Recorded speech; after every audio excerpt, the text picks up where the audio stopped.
बिस्मिल्लाहिर्रहमानिर्रहीम अस्सलामु अलैकुम वरहमतुल्लाहि वबरकातुहू। नाज़रीन काम आप देख रहे हैं दुनिया मेरे आगे यूट्यूब चैनल और मैं हूं गुलाम नबी मदनी। आज 27 जून 2021 है और आज दिन है इतवार का। नाज़रीन काम इस वीडियो के अंदर तुर्की से कुछ अहम और बड़ी खबरें हैं वो आपके सामने रखेंगे और इसी तरह से इस वीडियो के अंदर आपको बताएंगे कि शाम के अंदर इसराइल जारहाना कार्रवाइयाँ करके दहशत गर्दों के ज़रिए से शामी मुसलमानों से इलाके छीनने की प्लानिंग कर रहा है, ये भी आपको बताएंगे। और इसी तरह से इस वीडियो के अंदर इराक की कुछ ताज़ा कार्रवाइयाँ हैं, कुछ ताज़ा सूरत हाल हैं, वो भी आपके सामने रखेंगे। तुर्की पर जो पीके के नामी कुछ बागियों के ज़रिए से हमले हैं वो भी आपको बताएंगे। और सबसे अहम इस वीडियो के अंदर जो हूसी बागियों की जानिब से सऊदी अरब पर ड्रोन हमले हैं उस हवाले से भी आपको अपडेट करेंगे। लेकिन आगे बढ़ने से पहले इस वीडियो को लाइक कर लें, दोस्तों के साथ शेयर कर लें, अपनी राय कमेंट के जरिए से लाजमी पहुंचाया करें।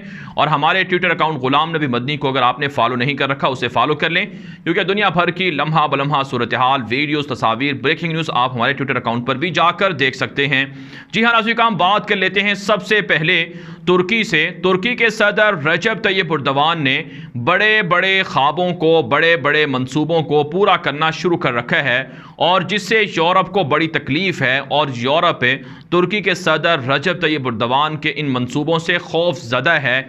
यहाँ तक कि यूरोप इन मंसूबों को अपने खिलाफ समझता है और इसे खिलाफत उस्मानिया की एहया की वजह भी गर्दानता है। यूरोप की जानिब से कई बार एर्दोगान को हटाने और उसको कत्ल करने, उसकी हुकूमत गिराने की साजिशें हो चुकी हैं और वक्तन फ़वक्तन दुश्मनों के ज़रिए से तुर्की पर हमले भी इसी मकसद के लिए करवाए जाते हैं। लेकिन एर्दोगान हैं कि डटे हुए हैं और वो यूरोप के साथ राबता भी रखते हैं, हाथ भी मिलाते हैं। लेकिन उनकी मुखालफत करने वाले या जो उनके खिलाफ जाने वाले मंसूबों को भी पूरा कर रहे हैं। आया सोफिया की मिसाल वाज़ेह है कि कैसे आया सोफिया को मस्जिद की हैसियत से एर्दोगान ने बहाल किया और इसी तरह से इस्तंबुल के अंदर तकसीम मस्जिद का 27 साल पहले ख्वाब देखा था, उसे भी बनाकर दिखा दिया। फिर इसी तरह से नाज़रीन काम एर्दोगान ने एक वो पोर्ट भी बना दी, एक वो बंदरगाह भी बना दी जो सुल्तान अब्दुल हमीद सानी ने 100-150 साल पहले जिसका ख्वाब देखा था। तो इसके अलावा भी और बहुत से मंसूबे हैं जो एर्दोगान पूरे कर रहे हैं। नाज़रीन काम एक और जो बड़ा तारीखी मंसूबा है जो एर्दोगान ने शुरू कर दिया है, जिसका ख्वाब कई सालों से एर्दोगान देख रहे थे और जिससे यूरोप को बड़ी तकलीफ है और यूरोप खौफज़दा है और लर्ज़ कर रह गया है, ये मंसूबा है आबनाए इस्तंबुल का इफ्तिताह। जी हाँ नाज़रीन काम कल रात को तैयब एर्दोगान की जानिब से इस्तंबुल के अंदर जो आबनाए इस्तंबुल के नाम से या इस्तंबुल कनाल के नाम से जो प्रोजेक्ट है, जो मंसूबा है, उसका आगाज़ कर दिया गया है। ये एक ऐसा मंसूबा है जो आबनाए बास्फोर्स या आबनाए बास्फोर्स के मुकाबले में है और जिसके ज़रिए से एशिया और यूरोप को मिलाया जाता है समंदरों के ज़रिए से।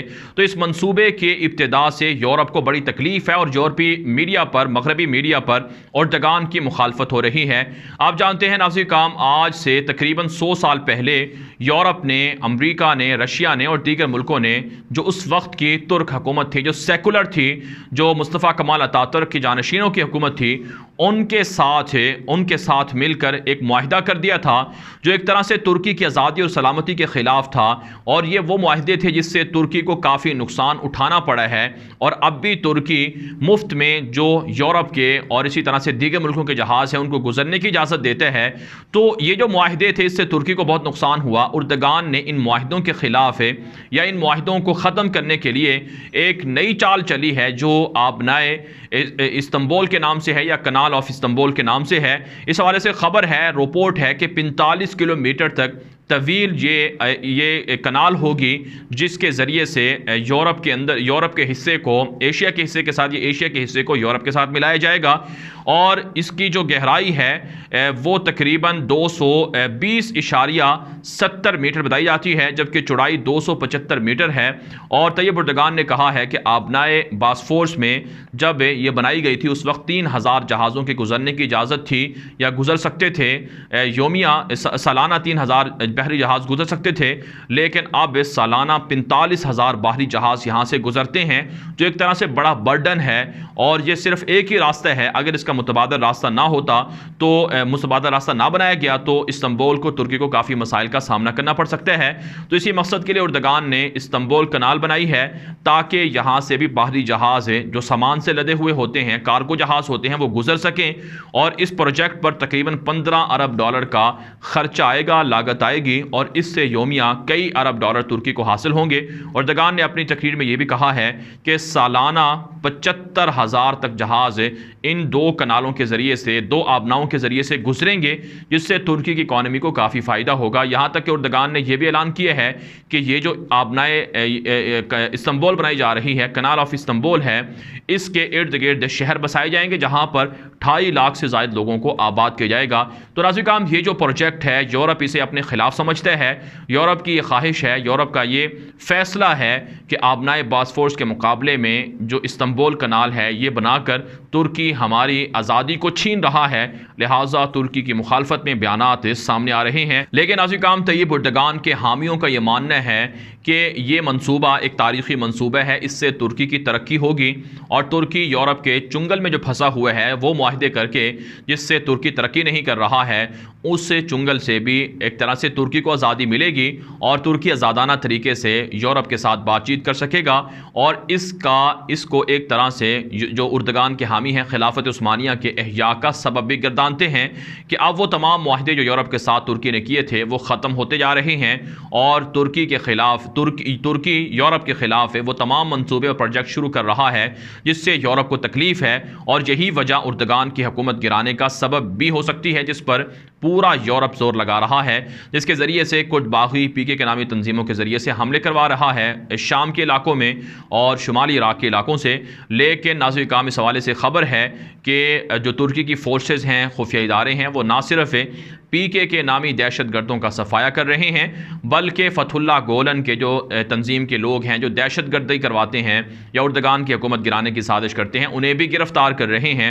और ख़बरें तो ये भी हैं कि दाइश के सरगनों को भी गिरफ्तार किया जा रहा है।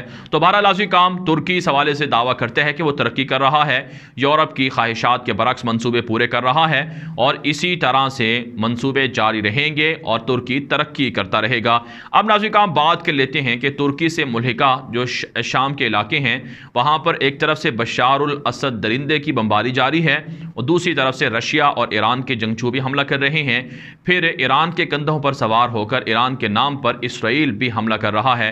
कुछ खबरें हैं कि पिछले 48 घंटों से शाम के मुख्तलिफ इलाकों में ये बमबारी हुई है, हमले हुए हैं, जिसके नतीजे में दर्जनों शहरी शहीद और ज़ख्मी हुए हैं और दर्जनों मुतासिर हुए हैं, बेघर हुए हैं। लेकिन आप जानते हैं इसराइल की ख्वाहिश है कि वो शाम पर कब्ज़ा करे, ग्रेटर इसराइल बनाए, लबनान पर कब्ज़ा करे, उर्दन पर, फ़लस्तीन पर कब्ज़ा करे। इसलिए वक्फे से वो मुख्तलिफ तंजीमों से रब्ता करके वो शाम के इलाकों पर कब्ज़ा कर रहा है। और ईरान का भी काफ़ी गहरा असर रसूख है शाम के अंदर, जिसके ख़िलाफ़ शामी अवाम जंग भी कर रहे हैं, लड़ाई भी कर रहे हैं, लेकिन वो बेचारे निहत्ते हैं, उनके पास असलहा नहीं है, हथियार नहीं है। लाखों नहीं करोड़ों लोग हिजरत करके बेघर हो चुके हैं। लेकिन बहरहाल लड़ाई जारी है।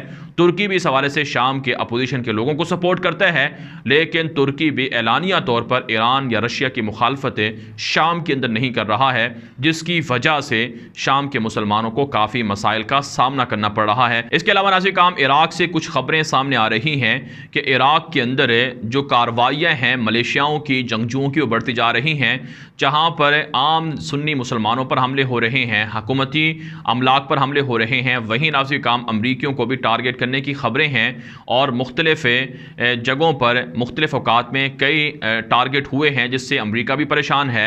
और अमरीका ये दावा कर रहा है कि हम इराक़ से नहीं निकलेंगे अगर इस तरह के हमले हमारे ख़िलाफ़ जारी रहे। तो इराक़ की सूरत हाल भी अबतर हो रही है। इराक़ के अंदर हालात इसलिए गड़बड़ हैं क्योंकि वहाँ पर ईरान नवाज़ बहुत सी मुसल्लह तंजीमें हैं जो हुकूमत के भी ख़िलाफ़ हैं और वहाँ के लोगों को भी ख़िलाफ़ है और अमरीका के ख़िलाफ़ भी हैं। और कुछ खबरें ये भी हैं कि अमरीका और इसराइल जानबूझकर इराक़ की स्टेबिलिटी को नुकसान पहुँचाने के लिए इस तरह की कार्रवाइयाँ करवा रहे हैं ताकि इराक़ बदअमन हो, तरक्की ना कर सके। वहाँ पर जो हालात बेहतर हो रहे हैं वो हालात बेहतर ना हो सकें। लिहाजा इराक़ को चाहिए कि वो पाकिस्तान और तुर्की और दीगर मुल्कों के साथ राब्ते में रहे और अपने इंटेलिजेंस इदारों को पाकिस्तान से तरबियत दिलवाए और पाकिस्तान से मिलिट्री जो कॉपरेशन के एग्रीमेंट हैं उनको पूरा करे ताकि उनके यहाँ ये जंगजू और इसी तरह से मलेशिया हमले ना कर सके और आवाम को नुकसान ना हो। नाज़रीन हम अब बात कर लेते हैं कि एक बड़ी ख़बर है सऊदी अरब से कि सऊदी अरब के फ़ौजी अड्डों पर हूसियों ने मज़ीद ड्रोन हमले किए हैं, रॉकेट हमले किए हैं, जिसके नतीजे में सऊदी अरब की अमलाक को काफ़ी नुकसान पहुंचा है। सऊदी इत्तेहाद का दावा है कि हमने ये हमले फ़िज़ा में तबाह कर दिए हैं, लेकिन हूसी दावा करते हैं कि हम अपने टारगेट को अचीव कर रहे हैं और टारगेट तक ये हमले हो रहे हैं। नाज़रीन, पिछले 6 सालों से यमन और सऊदी अरब के दरमियान जंग जारी है। सऊदी अरब के ख़िलाफ़ हूसी बिलखुसूस है यमन के अंदर जो एक मुसल्लह बागी हैं उनकी कार्रवाइयाँ हैं और रोज़ाना हम ये कार्रवाइयाँ सुन रहे हैं सऊदी अरब के ख़िलाफ़, और सऊदी अरब भी अटैक करता है हूसियों के ख़िलाफ़, लेकिन किसी को फ़तह नहीं मिली है और ये जंग भी बंद नहीं हो रही है और इस जंग से बराह रास्त नुकसान जो यमन के अवाम हैं उनको हो रहा है। इसके अलावा नाज़रीन, एक और ख़बर ये भी सामने आ रही है कि मिस्र तुर्की की जानिब से मिस्र और फ़लस्तीन के साथ नया मुआहिदा करने का प्लान है।